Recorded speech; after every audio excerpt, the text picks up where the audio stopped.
कोई हमारे मीडिया वालों को ये बात बता देता कि आज तुम अपनी रिपोर्टिंग में और अपनी मीडिया में सबसे ज्यादा अगर किसी चीज का कत्ल कर रहे हो तो इंसाफ का कत्ल कर रहे हो। जिस गाड़ी में एक्सीडेंट हुआ, जिस गाड़ी में धमाका हुआ, उस गाड़ी का मालिक एक मुसलमान था, मीडिया वाले ये तो बता रहे हैं, लेकिन उस मुसलमान ने अपनी गाड़ी एक गैर मुस्लिम को जिसका नाम देवेंद्र था उसको बेचा था। मीडिया इस बात को छुपा रहा है। इस वक्त हमारे देश का मीडिया इतना धोखेबाज और इतना बाइस्ड हो चुका है, उतना किसी देश का मीडिया नहीं। मैं मीडिया वालों से कहना चाहूंगा, इंसाफ से काम लो। तुम्हारा काम मुल्क में नफरत की आग को भड़काना नहीं है, तुम्हारा काम सच्ची पत्रकारिता को, सच्ची न्यूज को दुनिया तक पहुंचाना है। और इस्लाम न्याय और इंसाफ की बात करता है। किसी शहर में दंगा हो जाए, आपके भागलपुर का इलाका बहुत करीब है यहाँ से, भागलपुर के दंगे को लोग आज भी याद करते हैं। किस तरीके से खेतों में मुसलमानों की लाशों को गाड़ दिया गया था, आज भी दंगे को लोग याद करते हैं। जब दंगा होता है लोग सही गलत नहीं समझते, लोग सत्य असत्य नहीं समझते, लोग न्याय अन्याय नहीं समझते मेरे साथ।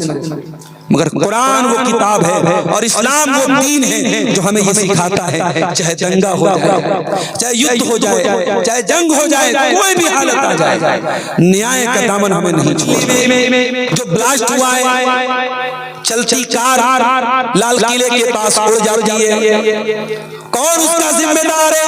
ये तो हमारी सरकारी एजेंसियां पता लगाएंगी।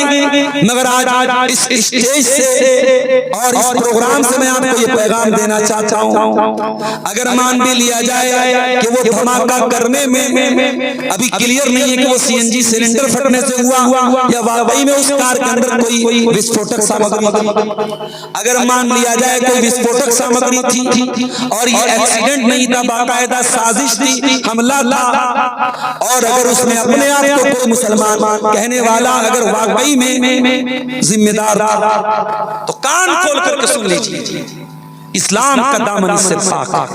और मुझे समझ में नहीं आता कि अगर इस तरीके के हमले करने वाले अपने आप को इस्लाम का नाम लेवा कहते हैं तो वो इस्लाम का और मुसलमानों का कौन सा भला कर?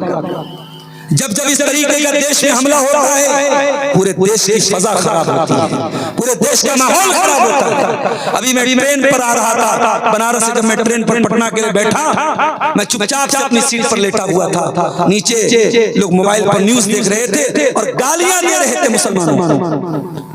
इसका मतलब ये हुआ कि ये हमला कराने वाले ये चाहते हैं कि माहौल बिगड़े और मुसलमानों को शक की नजर से देखा जाए और मुसलमानों को ताने सुनने पड़े और मुसलमानों का जीना हराम हो जाए।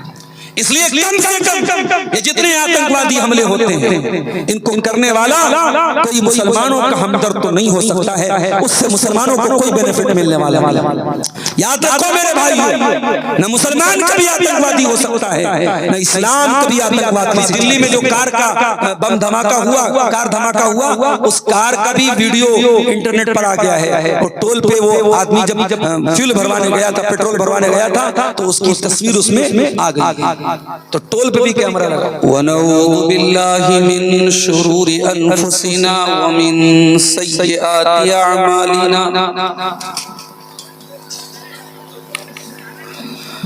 मन यहदिहिल्लाहु फला मुदिल्ल लहु व मन युद्लिल फला हादिय लहु वअशहदु अल्ला इलाहा इल्लल्लाहु वहदहु ला शरीक लहु वअशहदु अन्ना मुहम्मदन अब्दुहु व रसूलुहु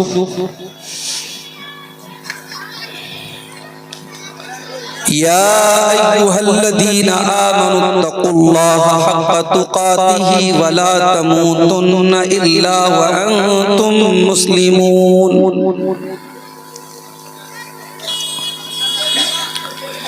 या अय्युहन्नासु इत्तक़ू रब्बकुमुल्लज़ी ख़लक़कुम मिन नफ्सिन वाहिदह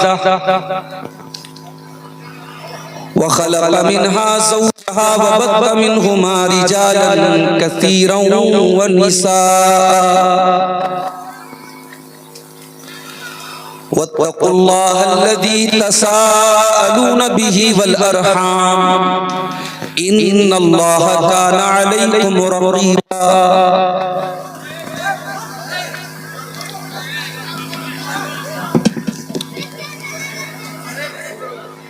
या अय्युहल्लज़ीना आमनुत्तकुल्लाह वक़ूलू क़ौलन सदीदा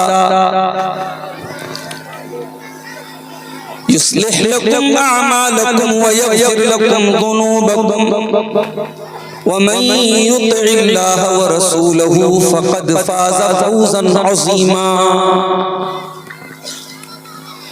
अम्मा बअद फ़इन्न खैरल हदीस किताबुल्लाह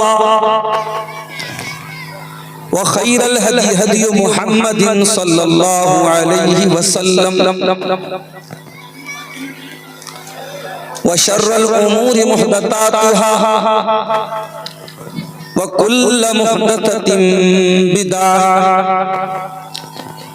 व कुल्लु बिदअतिन ज़लालह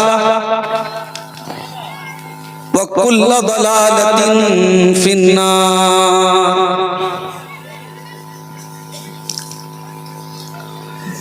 अऊज़ु बिल्लाहि मिनश शैतानिर रजीम।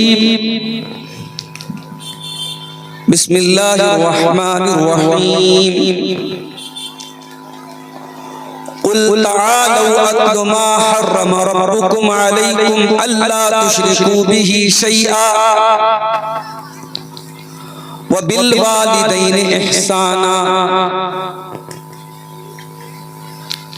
वला तक़तुलू औलादकुम मिन इमलाक़िन नहनु नरज़ुक़ुकुम व इय्याहुम वला तक़रबुल फ़वाहिश मा ज़हर मिन्हा व मा बतन वला तक़तुलुन नफ़्सल्लती हर्रमल्लाहु इल्ला बिल हक़्क़ ज़ालिकुम वस्साकुम बिही लअल्लकुम तअक़िलून।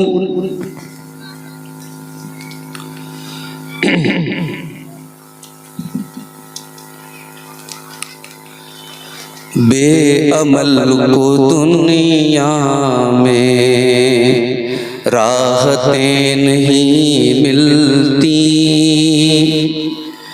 बेअमल को दुनिया में राहतें नहीं मिलती, दोस्तों दुआओं से जन्नतें नहीं मिलती।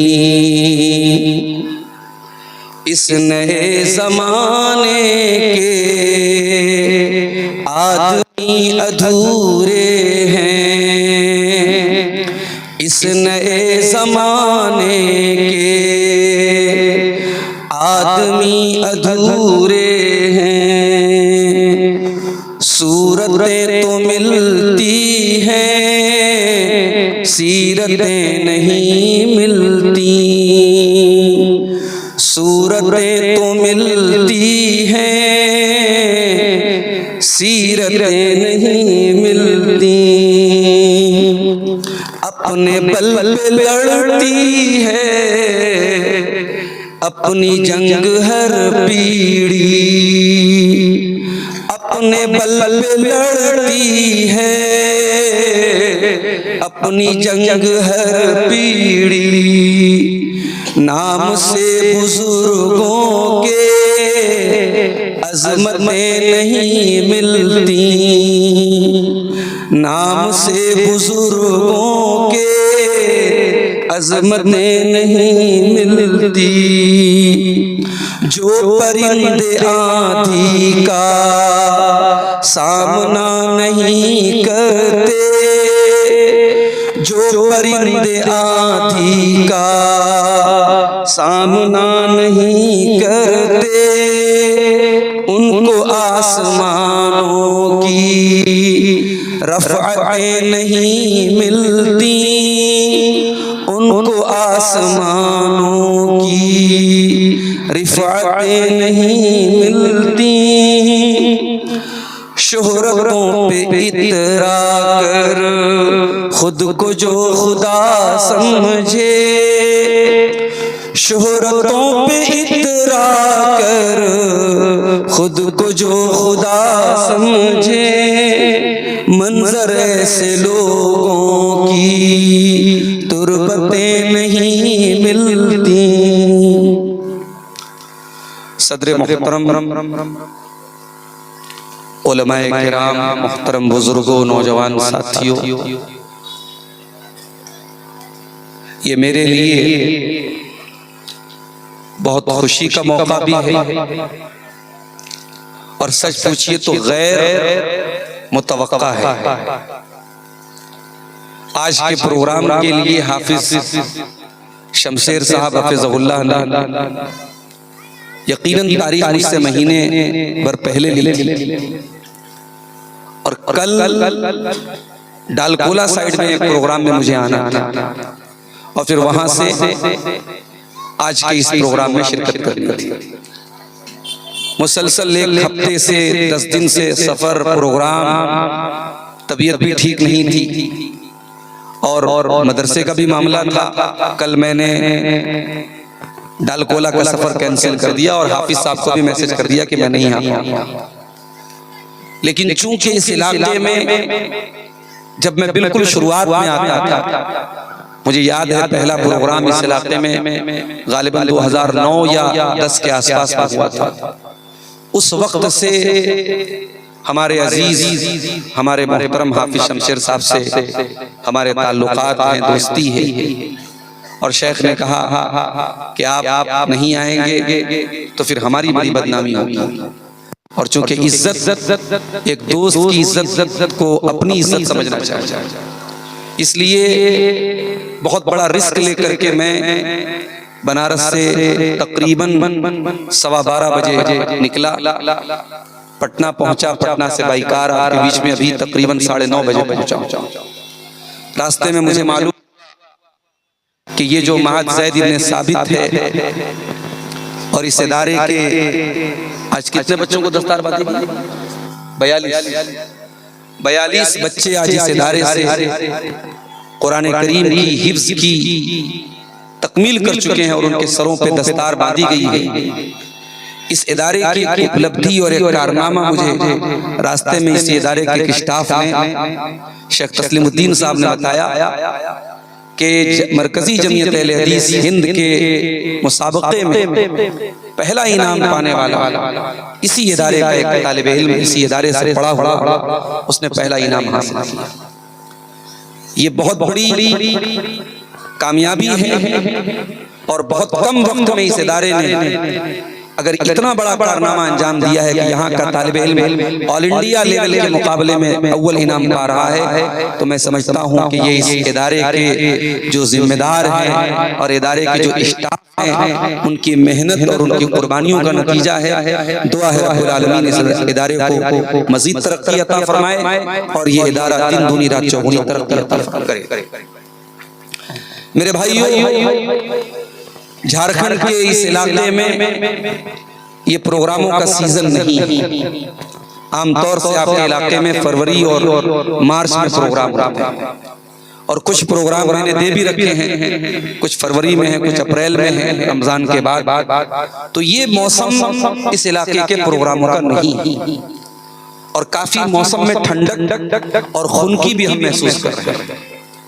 इसके बावजूद आप हजरात का इतनी बड़ी तादाद में इस पिंडाल के नीचे जमा होना, ये इस बात की दलील है कि कुरान और सुन्नत से मोहब्बत की जो शमा है वो हर मौसम की शिद्दत बर्दाश्त करने के लिए आपको आमादा करती है और आप अपने आराम और बिस्तर को छोड़ के इस प्रोग्राम में आए हैं। अल्लाह हम सब के जमा होने को कबूल फरमाए। कुरान करीम की एक आयत मैंने आपके सामने पढ़ी है, सूरतुल अनआम की आखिर की आयत है, 151 नंबर की आयत है। कुरान करीम की इस आयत में और इसके बाद की 2 आयतों 151, 152 और 153 सूरह अनआम की इन 3 आयतों में अल्लाह ताला ने अपने बंदों को 10 अहकाम दिए। इनको अहकाम अशरा भी बाज़ उलमा ने इन अहकाम को अहकाम अशरा कहा है, बल्कि एक सही हदीस में हजरत अब्दुल्लाह इब्न मसूद कहते हैं कि अगर किसी को अल्लाह ताला की वसीयत देखना है, जिस वसीयत के ऊपर जनाब मोहम्मद रसूलुल्लाह सल्लल्लाहु अलैहि वसल्लम की मुहर लगी है, तो वो कुरान की इन 3 आयतों को देख ले, कुरान की इन 10 वसीयतों को देख ले।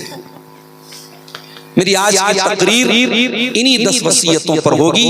इन 10 बातों को बयान करके मैं आपसे इजाजत लूंगा और फौरन मैं बनारस के लिए वापस निकल जाऊंगा। सबसे पहले तो हम ये समझ लें कि अल्लाह ताला ने इन 10 बातों को वसीयत क्यों कहा।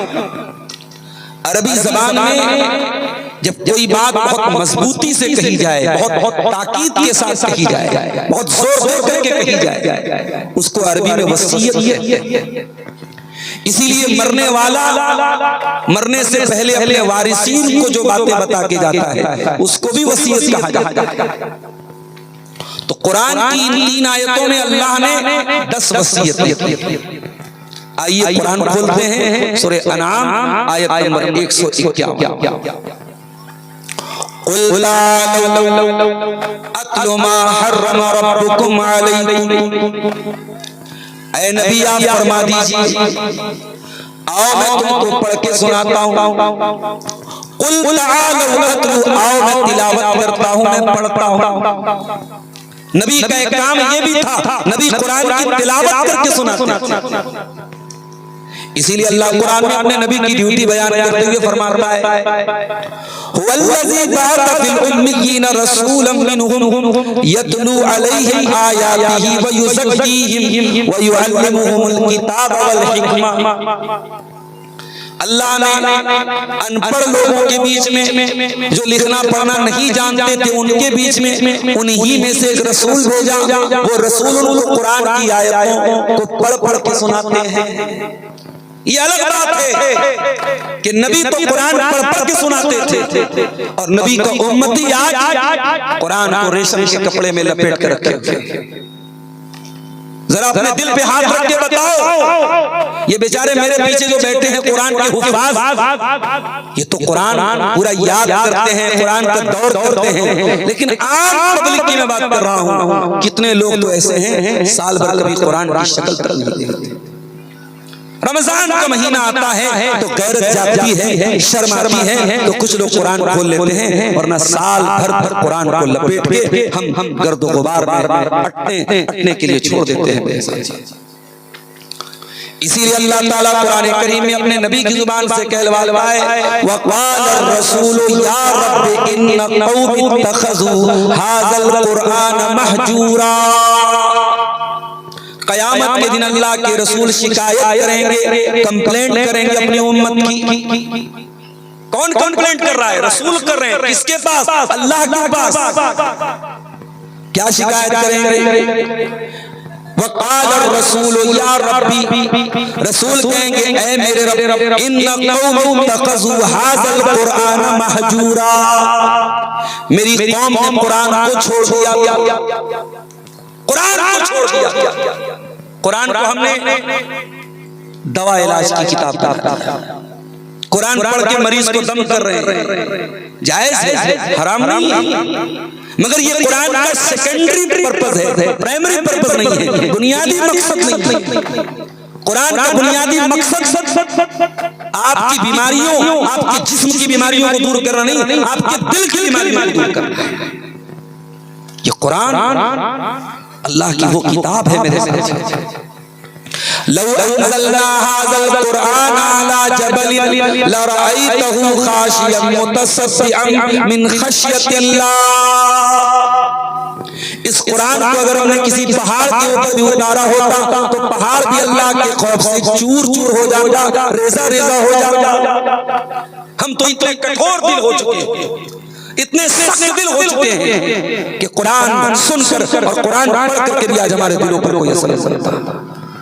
तो अल्लाह अपने नबी से कह रहा है कुल तालू अतलु मा हर्रमा रब्बुकुम अलैकुम, ऐ नबी आप कह दीजिए मैं पढ़ के सुनाता हूँ, तिलावत करता हूँ, आओ मा हर्रमा रब्बुकुम अलैकुम, तुम्हारे रब ने कौन कौन सी चीजों को तुम्हारे ऊपर हराम करार दिया है। नंबर 1 अल्लाह तुशरिकू बिही शैआ, अल्लाह के साथ किसी को शरीक मत करना, शिर्क मत करना। ये कुरान के 10 अल्लाह की 10 वसीयतों में से पहली वसीयत है, अल्लाह के साथ शिर्क मत करना, अल्लाह का अधिकार किसी और को मत देना। अभी मैं रास्ते में आ रहा था, एक गांव गुजरा, हमारे साथी ने बताया ये गांव उन लोगों का है जो कब्रों पर सजदा करते हैं। हिंदुस्तान में करोड़ों ऐसे मुसलमान जिनके दिमागों पे पट्टी डाली जो अल्लाह के वलियों और पैगंबरों और बुजुर्गों की कब्रों पर जाके सजदा करते हैं, उनसे मुरादें मांगते हैं।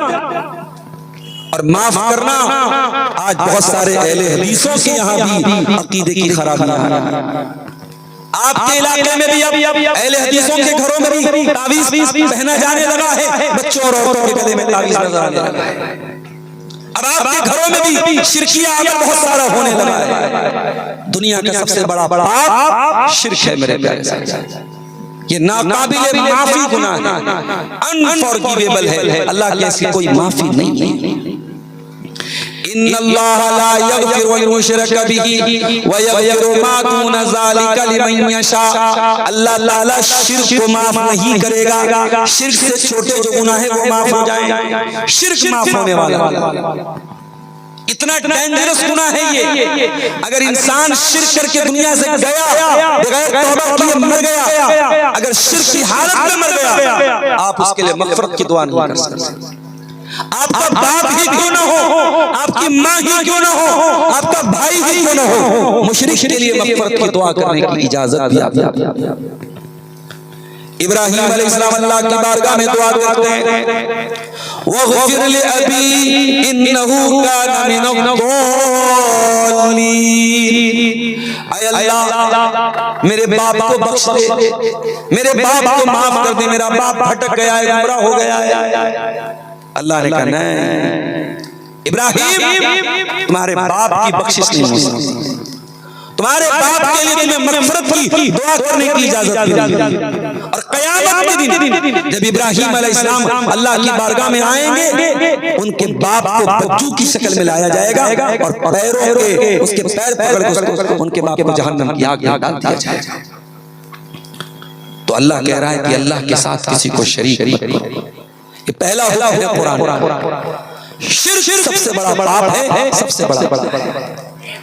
दूसरी चीज व बिल वालिदैनि इहसाना, और ऐ मेरे बंदों अपने माँ बाप के साथ, अपने माता पिता के साथ, अपने वालिदैन के साथ अच्छा सलूक करो। वो माँ जिसने 9 महीने तुमको पेट में रखा और अपनी जान को खतरे में डाल के तुमको जन्म दिया, 2 साल अपने जिस्म की परवाह न करके तुमको दूध पिलाया, तुम्हारे लिए अपनी रातों का चैन कुर्बान किया, दिन का आराम कुर्बान किया, उस माँ के साथ तुम अच्छा सलूक करो। वो बाप जो तुम्हारे आराम के लिए रात रात भर खटता था, दिन दिन भर खटता था, जिसने अपना सारा आराम किया तुम्हारे लिए, जिसने तुम्हारे लिए परदेश में रह के जिंदगी गुजारी, अपने बाप की कुर्बानियों को याद करो, अपने बाप के साथ उसने सलूक करो। बाज़ लोग होते हैं सारे समाज के साथ उनका ताल्लुक अच्छा है, पूरा गांव उनके अखलाक की तारीफ कर रहा है, पूरा मोहल्ला उनके कैरेक्टर की तारीफ कर रहा है, मगर माँ की आंखों में आंसू है, बाप के दिल में गम नहीं। मोहल्ले वाले आपसे नाराज हो चलेगा, लेकिन बाप नाराज नहीं होना चाहिए, माँ नाराज नहीं होना चाहिए। अल्लाह के नबी के पास एक सहाबी आए, उन्होंने अल्लाह के नबी के साथ जिहाद में जाने के लिए, ग़ज़वे में जाने के लिए नाम लिखवाया था। कहा अल्लाह के नबी, मैं आपके साथ ग़ज़वे में जाना चाहता हूँ और मैं अपने माँ बाप को रोता हुआ छोड़ के आया हूँ, मेरे माँ बाप रो रहे थे, उनको छोड़ के आया। आपने फरमाया जाओ अपने माँ बाप को हंसा करके आओ जैसे तुम रुला करके आए। याद रखो मेरे भाइयों, माँ बाप की आंखों में आंसू न लाना, माँ बाप को कभी रोने पर मजबूर न करना। कुरान में अल्लाह ताला दूसरा हुक्म हमको यही दे रहा है, वबिल वालिदैनि इहसाना, अपने माँ बाप के साथ अच्छा सलूक करो। और अगर ये माँ बाप तुमको बुढ़ापे में मिले तो बोझ न समझना, ये न सोचना कि ये कौन सी मुसीबत मेरे गले पर है। अरे कितने ऐसे बदनसीब हैं जो तरसते हैं जिंदगी में बड़े बड़े डिसीजन लेने के पहले कि काश मेरे अब्बा होते तो मैं उनसे पूछ के राय लाए। कितने घर हैं जिन घरों से माएं चली गई, उन घरों की बरकत चली गई। अल्लाह की कसम, जब तक वो बूढ़ी माँ रहती है तुम्हें एहसास नहीं होता, लेकिन मैंने तजुर्बा किया है, मैंने देखा है, जिंदगी में बड़े करीब से देखा है। घरों से माएं चली जाएं तो घरों से रौनक चली जाती है, घरों से बरकत चली जाती है। बूढ़ी माँ का ख्याल रखो, बूढ़े बाप का ख्याल रखो। अगर इतने बूढ़े हो गए, इतने कमजोर हो गए, तुम्हें बाप की गंदगी साफ करनी पड़ रही है, तो इसे बोझ न समझना, इसे तकलीफ न समझना, इसे अपनी खुशनसीबी समझना, इसे अपनी किस्मत समझना कि तुम्हारी माँ ने तुम्हारे बचपन में न जाने कितनी बार तुम्हारी गंदगी साफ की थी। अल्लाह ने तुम्हें मौका दिया कि माँ ने हजारों बार वो एहसान तुम्हारे साथ किया था, तुम कुछ सालों तक, कुछ दिनों तक अपनी माँ के साथ वो एहसान कर सको, वो काम कर सको। मेरे भाइयों, अगर ये नौबत आ जाए कि माँ बाप बिस्तर पर जाएं और उनकी तुम्हें खिदमत करनी पड़े, तो इसे अपनी सआदत समझना, अपनी खुशनसीबी समझना।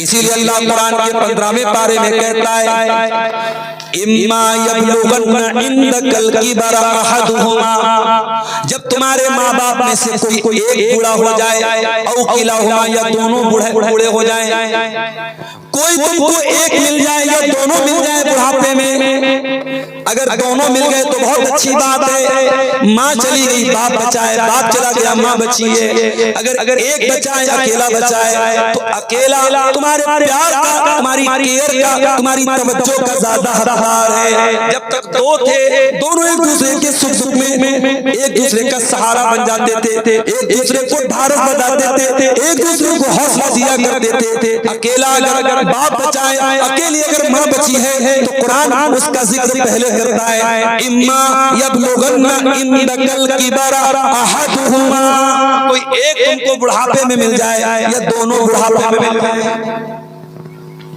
आप लोग तो गांव देहात के रहने वाले हैं, शहरों में तो शादी हुई, शादी के 1 महीने के बाद बहू की डिमांड आ जाती है, मैं आपके माँ बाप के साथ नहीं रहूंगा। माफ कीजिए, हमारे यहाँ जो ज्वाइंट फैमिली सिस्टम रहता है, 5 भाई हैं, 5ों की शादी हो गई, 5ओं एक ही घर में रह रहे हैं, 5ओं का किचन एक में है, देवर भाभी में कोई पर्दा नहीं, जेठ और भावज में कोई पर्दा नहीं, वो भी गलत है। और ज्वाइंट से हट करके जो सेपरेट सिस्टम है, जिसमें औलाद को माँ बाप से कोई मतलब नहीं होता, वो सिस्टम भी गलत है। कुरान क्या कह रहा है, तुम्हारे माँ बाप तुम्हारे पास होने चाहिए। अगर हम अपने भाइयों से शादी के बाद अलग भी रहते हैं, तो ऐसा न हो कि माँ बाप से हमारा रिश्ता खत्म हो जाए, ताल्लुक टूट जाए। माँ बाप हमेशा हमारे पास होने चाहिए। कुरान कहता है, अगर तुम्हारे माँ बाप तुम्हारे पास बुढ़ापे में मिल जाएं, फला तकुल लहुमा उफ़िन, तो तुम उनको उफ़ भी न कहना। अरबी जबान में किसी को तकलीफ पहुंचाने के लिए सबसे मामूली कोई लफ्ज है तो उफ है। अल्लाह कह रहा है उनको उफ भी मत कहना। वला तनहरहुमा, डांट डपट करके बदतमीजी से उनसे बात न करना। वकुल लहुमा कौलन करीमा, और जब भी उनसे बात करना अदब से बात करना, नरमी से बात करना। वक़्फ़िज़ लहुमा जनाहज़ुल्लि मिनर रहमा, और तू अपने शहर का डीएम बन जाए, कमिश्नर बन जाए, गांव का प्रधान बन जाए, एमएलए बन जाए, एमपी बन जाए, मुल्क का वजीर आजम बन जाए, स्टेट का वजीर आला बन जाए, जब माँ के कदमों के पास जाना तो अपनी माँ का बेटा ही अपने आप को समझना। जब बाप के पास जाना तो बाप के आगे अपने आप को चीफ मिनिस्टर न समझना, अपने आप को प्राइम मिनिस्टर न समझना, बाप के पास जाके अपने आप को बेटा ही समझना। वक़्फ़िज़ लहुमा जनाह ज़ुल्ल मिनर रहमा, अपने माँ बाप के लिए अपने आप को बिछा देना, अपने आप को डाउन टू अर्थ कर लेना, अपने आप को नीचे कर। और उसके बाद कुरान में एक छोटी सी दुआ सिखाई।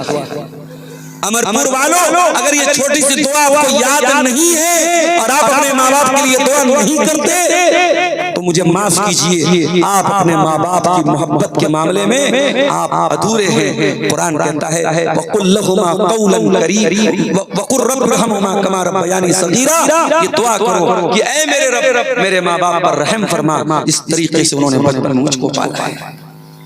ये छोटी सी दुआ है। जब भी दुआ के लिए हाथ उठाओ, अपने लिए दुआ मांगने के बाद, अपनी तंदुरुस्ती के दुआ मांगने के बाद, अपनी रोजी रोटी की दुआ मांगने के बाद ये दुआ जरूर करना, रब्बिरहमहुमा कमा रब्बयानी सगीरा, परवरदिगार मेरे माँ बाप पर रहम फरमा, इस तरीके से उन्होंने मुझको पाला था। हजरत अब्दुल्लाह इब्न उमर खाने काबा का तवाफ कर रहे थे। एक देहाती आदमी अपनी माँ को कंधे पे बिठा के खाने काबा का तवाफ कर रहा था, तवाफ भी कर रहा था और अरबी का एक शेर भी पढ़ रहा था, इन्नी लहा बईरुहल मुज़ल्ललू, मैं अपनी माँ के लिए ऊंट बन गया हूँ, मैं अपनी माँ के लिए ऊंट बन गया हूँ जिसकी सवारी की जा रही है। मेरी माँ मेरे कंधे पे सवार होके मेरे कंधे पे बैठ के खाने काबा का तवाफ कर रही है।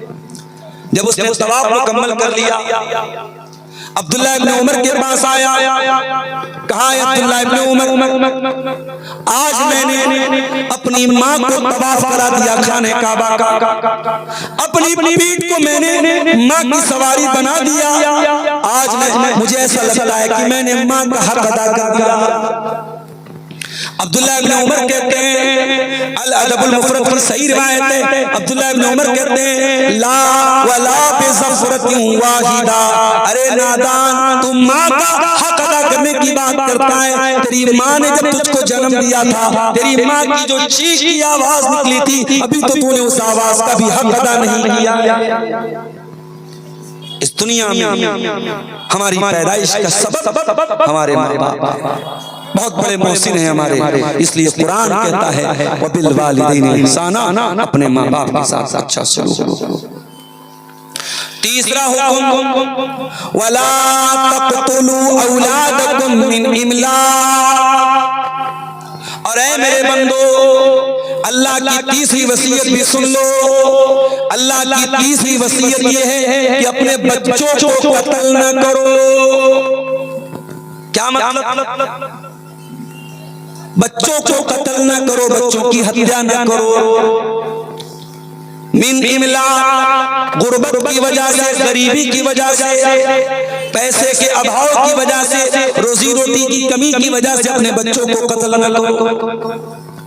आए अल्लाह, तू कह रहा है बच्चों को कत्ल न करो।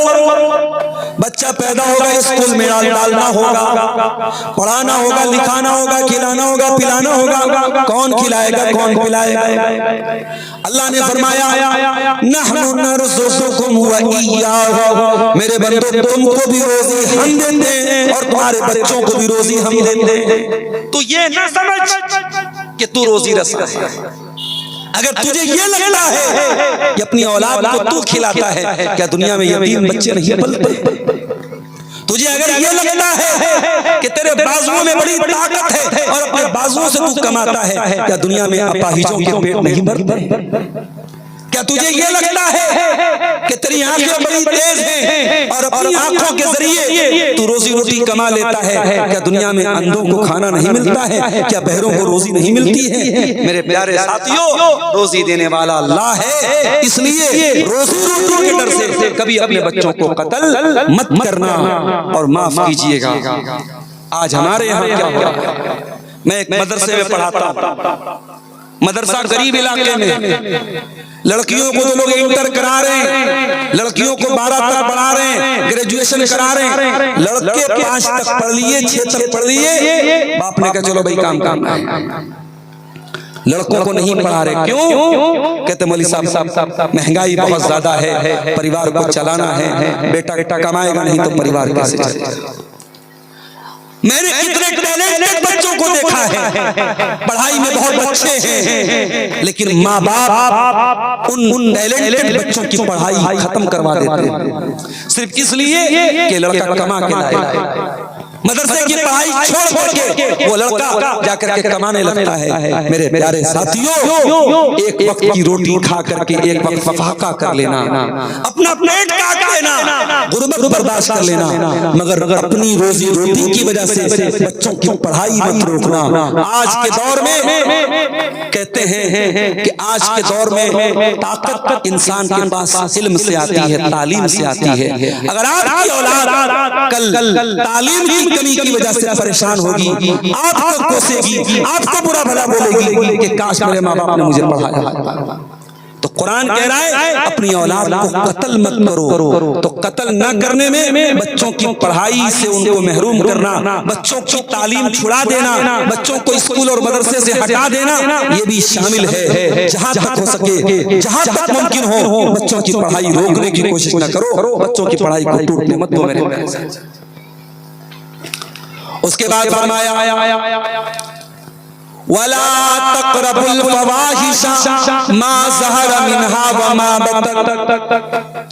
और अल्लाह की चौथी वसीयत ये है फहश कामों के करीब न जाना, फवाहिश के करीब न जाना, गंदे कामों के करीब न जाना, अश्लील काम न करना, वल्गर काम न करना, गंदे और घिनौने काम न करना। फवाहिश का मतलब समझते हो? अरबी जबान में जब कोई चीज बहुत उभरी हुई हो उसको अरबी में फहश बोलते हैं। तो शरीयत की नजर में जो गुनाह इतने गंदे हो कि अब उसके बारे में तकरीर करने की जरूरत नहीं है, हर इंसान जानता है कि ये गलत है। जैसे ज़िना, जैसे लिवातत है, मर्द का मर्द के साथ गलत काम, जैसे नौजवानों का मुस्तज़नी करना है, अपने हाथों से अपने जिस्म को बर्बाद करना, ये तमाम गुनाह ये फवाहिश है। और कुरान कह रहा है वला तक़रबुल फ़वाहिश, तुम फहश कामों के करीब भी मत जाओ। गौर कर रहे हैं आप? कुरान फहश काम करने से नहीं, फहश काम के करीब भी जाने से। अगर आपका मोबाइल आपको फहश कामों की तरफ लेके जा रहा है, मोबाइल के करीब न जाओ। अगर आपका इंटरनेट आपको फहश कामों के करीब लेके जा रहा है, इंटरनेट के करीब न जाओ। अगर आप किसी स्कूल और कॉलेज में कोई एजुकेशन की तालीम हो रही है, लड़के लड़कियां साथ में पढ़ाई कर रहे हैं और वहाँ पढ़ाई करने की वजह से आप फहश कामों के गंदे कामों के करीब जा रहे हैं, तो कुरान कह रहा है वला तक़रबुल फ़वाहिश, फहश कामों के करीब न जाओ। और जब फहश कामों की बात आई तो अल्लाह ने एक बात और फरमाया मा ज़हरा मिन्हा व मा बतन। एक बेहयाई वो होती है जो नजर आती है और एक बेहयाई वो होती है जो घर के अंदर होती है। एक ओपन होती है, एक सीक्रेट होती है, एक नजर आती है, एक हिडन होती है, छुपी हुई होती है। कुरान कह रहा है ओपन बेहयाई से भी बचो और सीक्रेट बेहयाई से भी बचो। और घर के बाहर निकलती है नकाब में, पर्दे में, लेकिन घर के अंदर देवर से कोई पर्दा नहीं है, खाला के लड़कों से कोई पर्दा नहीं है, मामू के लड़कों से कोई पर्दा नहीं है, चाचा के लड़कों से कोई पर्दा नहीं है, ताया के लड़कों से कोई पर्दा नहीं है। घर के बाहर नकाब में निकलती है और घर के अंदर मोबाइल पर गैर मर्दों से कॉल के जरिए बात करती है, वीडियो कॉल के जरिए बात करती है। बेहयाई की तमाम किस्में कुरान करीम की एक आयत के टुकड़े में आ गई मेरे प्यारे साथी। वला तक़रबुल फ़वाहिशा मा ज़हरा मिन्हा व मा बतन। ऐ मेरे बंदो, तुम गंदे कामों के करीब भी न जाना। ऐ अल्लाह, लड़का जवान हो गया, लड़की जवान हो गई, दोनों के अंदर एक दूसरे के लिए अट्रैक्शन है। मर्द को औरत की जरूरत है और मर्द की जरूरत है। अल्लाह तू तो मना कर रहा है फहश कामों के करीब न जाना, गंदे कामों के करीब न जाना। आय अल्लाह, जो नेचुरल तौर पर, जो फितरी तौर पर तूने मर्द के अंदर ख्वाहिश रखी है, औरत के अंदर ख्वाहिश रखी है, उस ख्वाहिश को कैसे पूरा किया जाए, उसका तरीका भी कुरान में बता रहा है। उसका तरीका क्या है? वअनकिहुल अयामा मिनकुम वस्सालिहीन मिन इबादिकुम व इमाइकुम, अपने लड़कों और लड़कियों की शादी कराओ, निकाह कराओ, सही उम्र हो जाए निकाह का। और जब निकाह कराओगे तो ऑटोमेटिक इनकी ख्वाहिशें हलाल तरीके से पूरी होंगी। इसीलिए अल्लाह के नबी नौजवानों को खिताब करके फरमाते हैं, या माशर शबाबी मन इस्तता मिनकुमुल बाता फलयतज़व्वज, ऐ नौजवानों, जो तुम में से शादी की ताकत रखता है वो निकाह कर ले। फइन्नहु अग़ज़्ज़ु लिलबसर व अहसनु लिलफर्ज, इसलिए कि निकाह करने से उसकी शर्मगाह की हिफाजत हो जाएगी, उसकी आंखों की हिफाजत हो जाएगी। मगर एक बात बताऊं, आज का दौर वो दौर है कि शादी के बाद भी गारंटी नहीं है कि इंसान की ठरक पूरी हो जाए। आज के दौर में कितने मर्द हैं जो एक्स्ट्रा मैरिटल अफेयर रख रहे हैं, कितनी औरतें हैं जो शादी के बाद गैर मर्दों से ताल्लुक रख रही हैं। तो निकाह कर लेने से ख्वाहिशात पर कंट्रोल होता है जब अल्लाह का तक़वा और अल्लाह का डर साथ में होगा।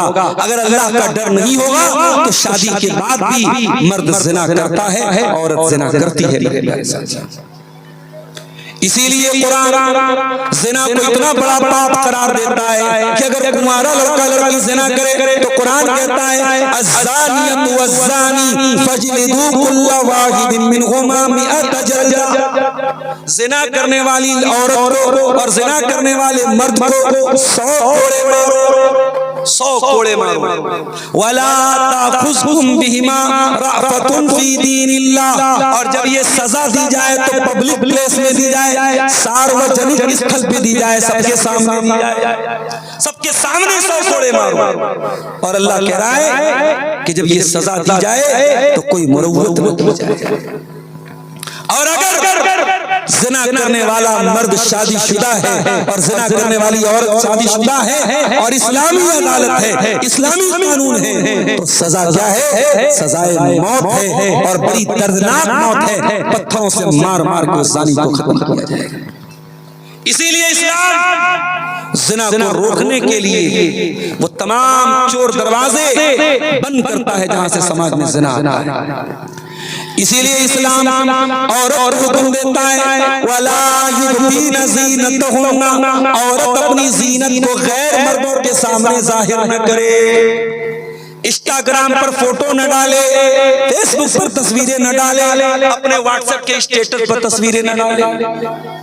और इस बात की इजाजत नहीं है कि वो अपनी तस्वीरें, अपने फोटो गैर मर्दों के सामने जाहिर करे, अपनी सुंदरता, अपनी खूबसूरती की नुमाइश।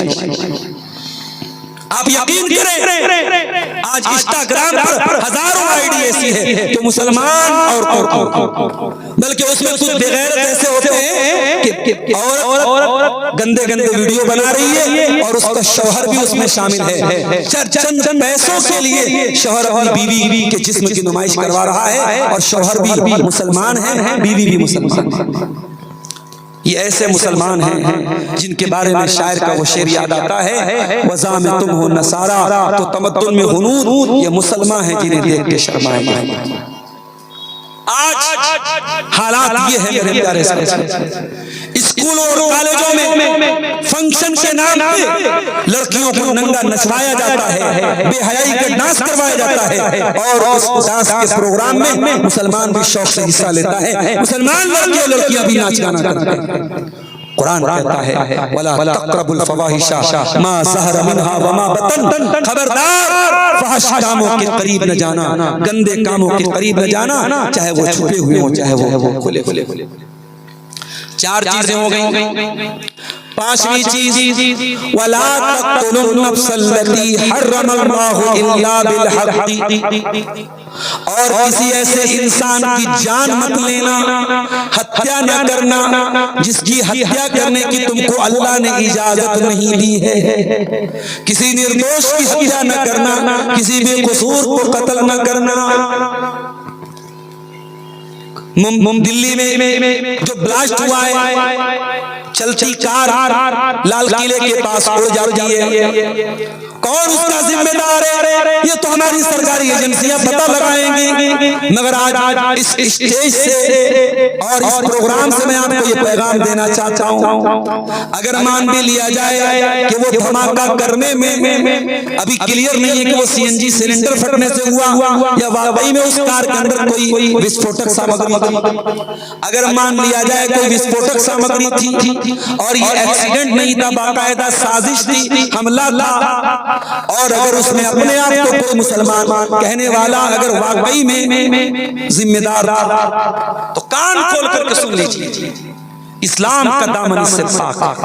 और मुझे समझ में नहीं आता कि अगर इस तरीके के हमले करने वाले अपने आप को इस्लाम का नाम लेवा कहते हैं तो वो इस्लाम का और मुसलमानों का कौन सा भला कर?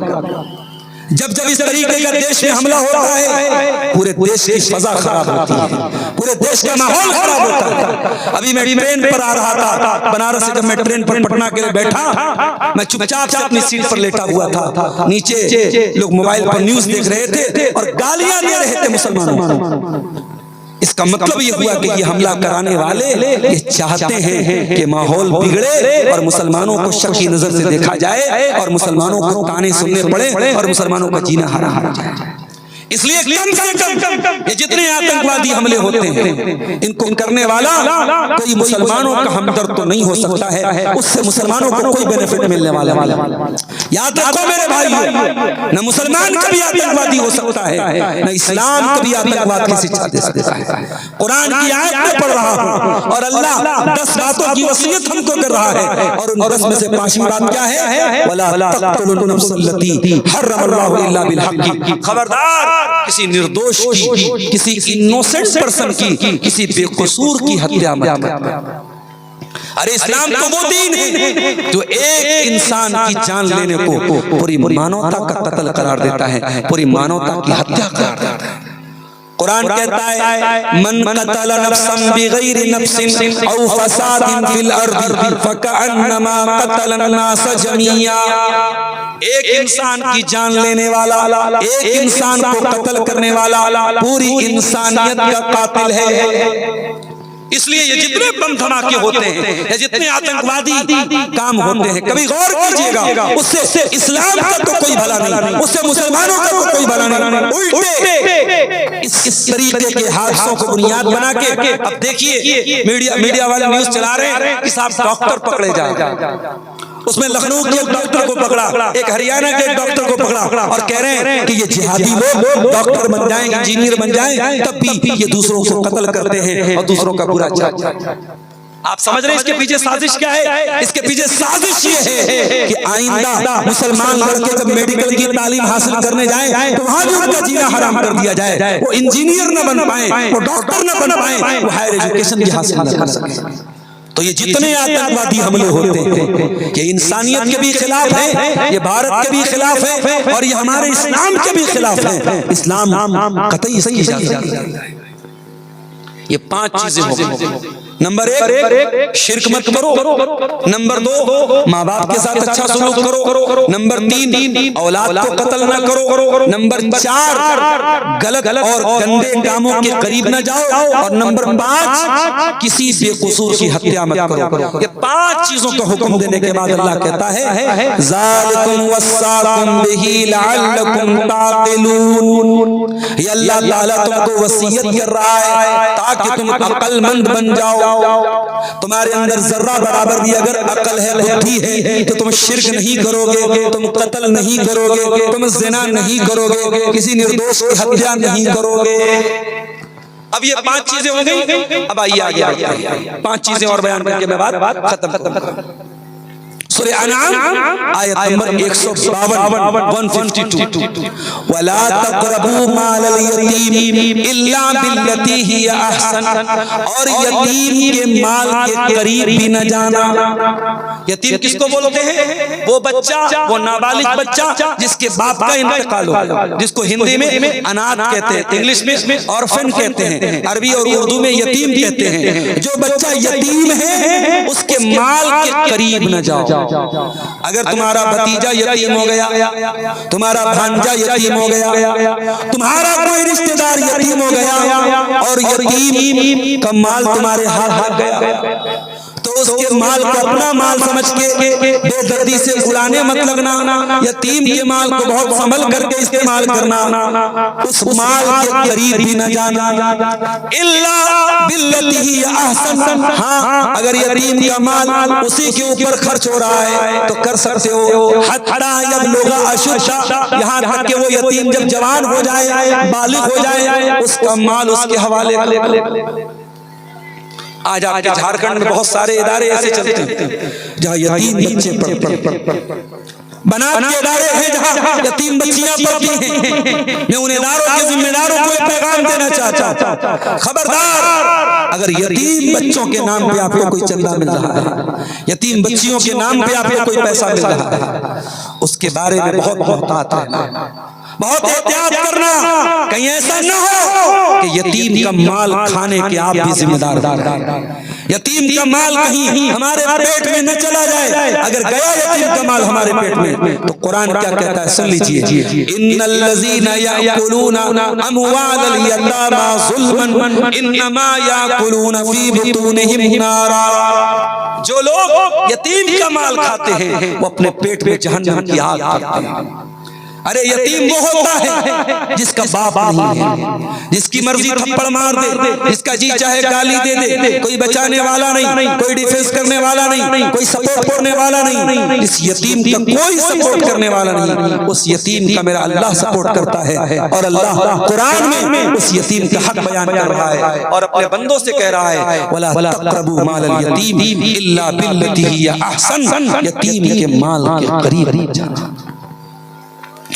उसके बाद फरमाया नंबर 7 वअऊफुल कैल वल मीज़ान बिल क़िस्त, और ऐ मेरे बंदो जब कोई सामान नाप करके देना, तौल करके देना तो पूरा पूरा देना, नाप तौल में कोई कमी न करना, कारोबार में कोई डंडी न मारना, कोई चीटिंग न करना, कोई मिलावट न करना।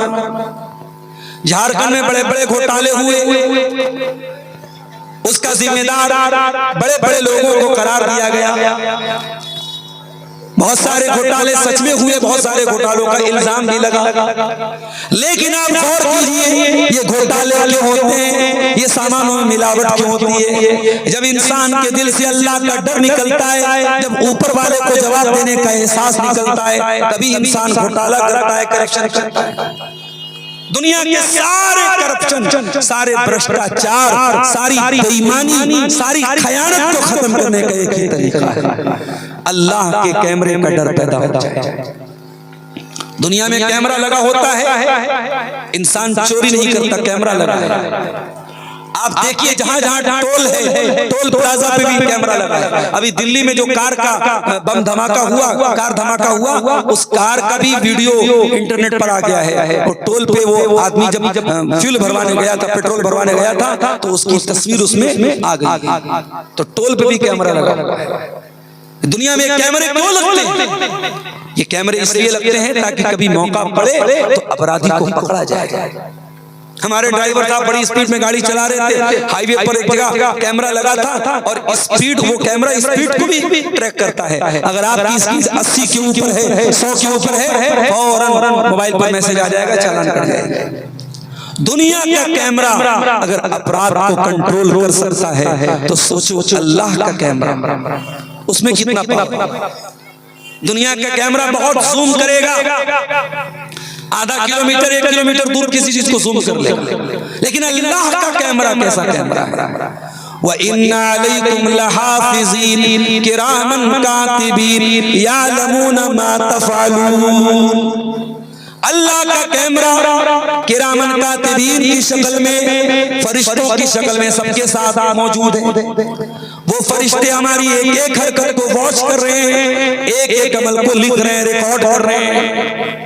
आज अमरपुर मडरों की सरजमीन पर जलसा हो रहा है, प्रोग्राम हो रहा है, और मैं बनारस से आपके बीच में आके तकरीर कर रहा हूँ। कल कयामत के दिन ये धरती, ये इलाका, ये जमीन भी हमारे हाथ में गवाही देगी। ये भी वीडियो बना रही है, एक वीडियो मोबाइल में बन रहा है, कैमरे में बन रहा है, एक वीडियो ये जमीन बना रही है, एक वीडियो ये जमीन बना रही है, और ये जमीन भी कयामत के दिन वीडियो पेश करेगी। यौमइज़िन तुहद्दिसु अख़बारहा, कयामत के दिन जमीन बोलेगी, जमीन बताएगी।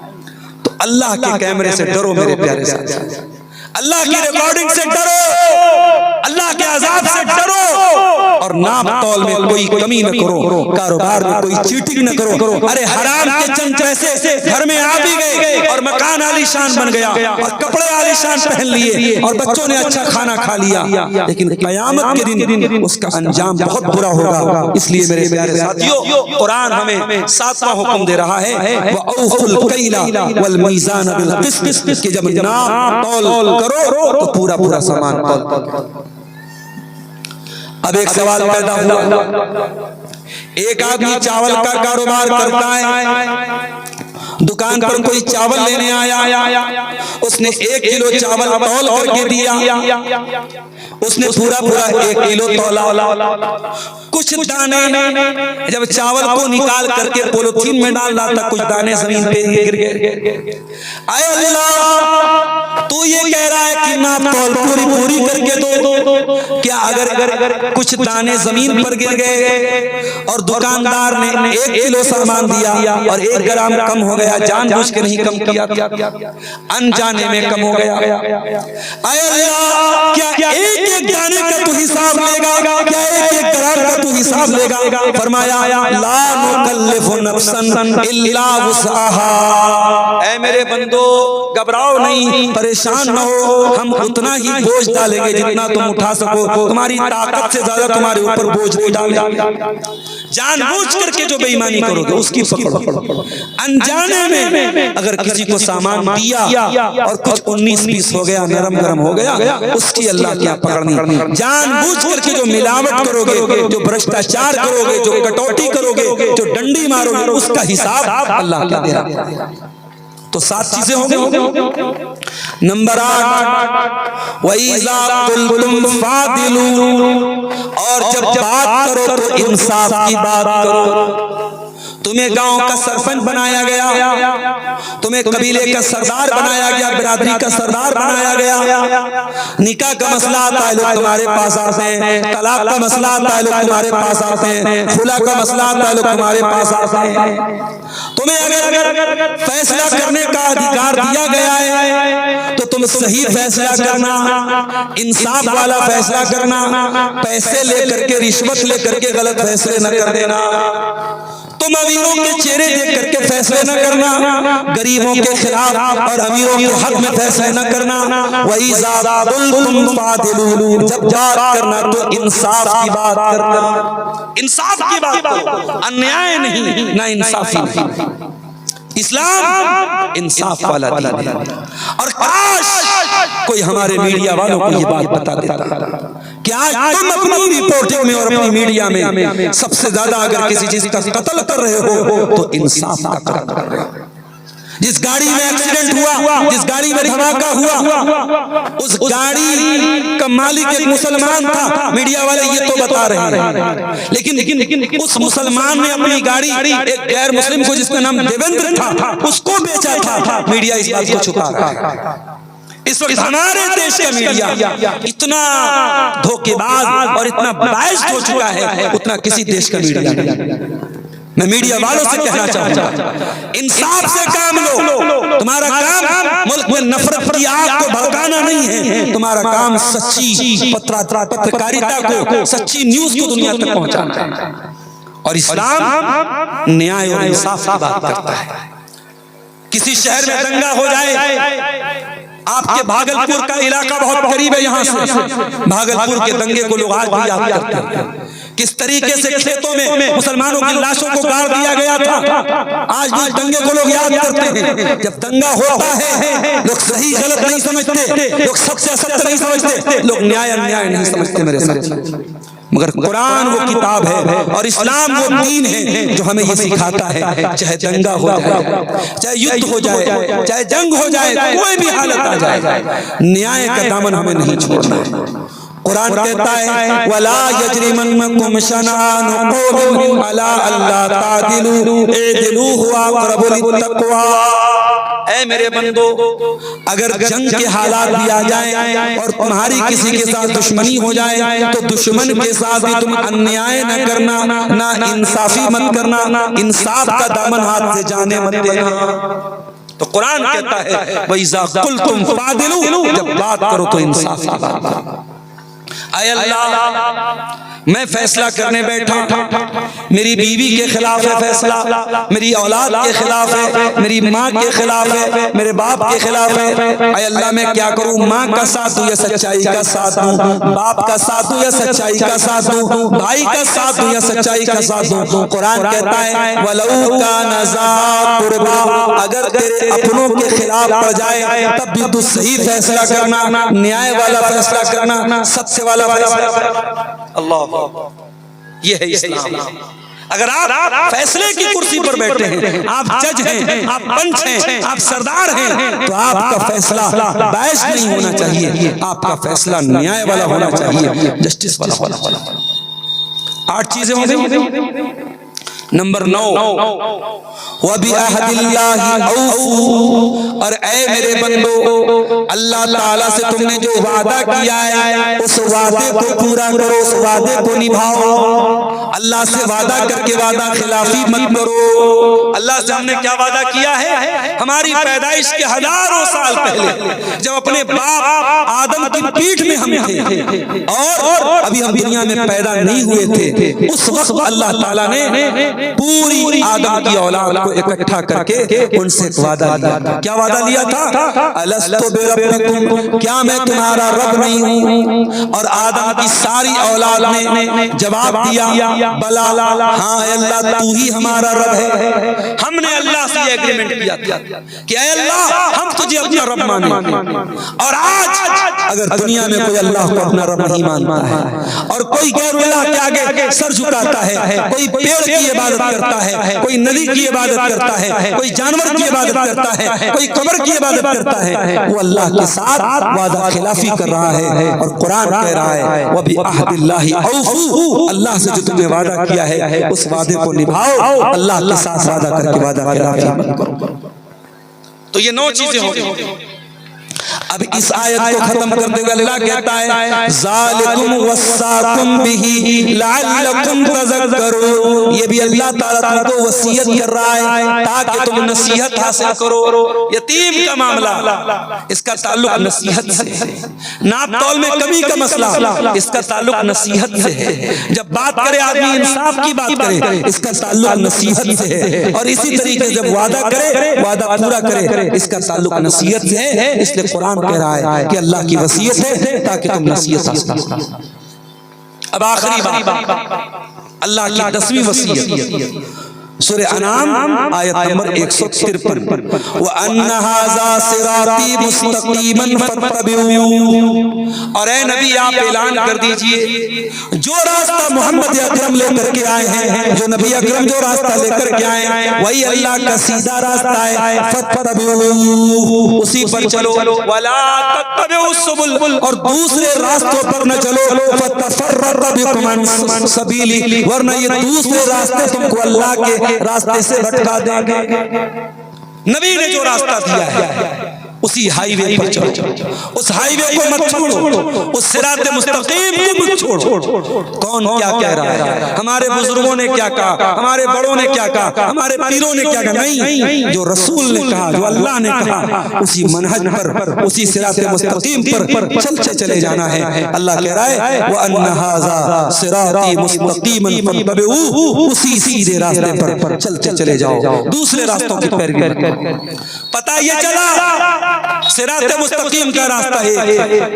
और सुन लो दुनिया वालों, अहले हदीस की दावत उसी सिरात मुस्तकीम की दावत है। अहले हदीस कभी नहीं कहता हमारे बुजुर्गों की तरफ आ जाओ, हमारे उलमा की तरफ आ जाओ, हमारे मुफ्ती साहब जो कह रहे वो मान लो। अहले हदीस कहता है आओ रब के कुरान को मान लो और मुस्तफा के फरमान को मान लो। यही रब का कुरान और मुस्तफा का फरमान, यही वो सिरात मुस्तकीम है। इस पर नबी चलते थे, इस पर सहाबा चलते थे और उसी पर चलने की दावत आज अहले हदीस का बच्चा देता है। अल्हम्दुलिल्लाह।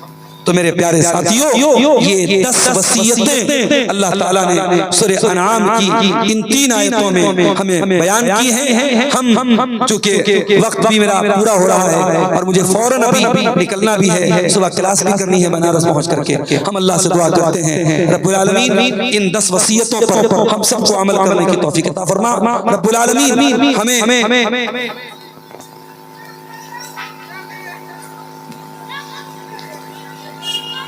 ये 2 सवाल आया है, जवाब दे के बात खत्म करता हूँ।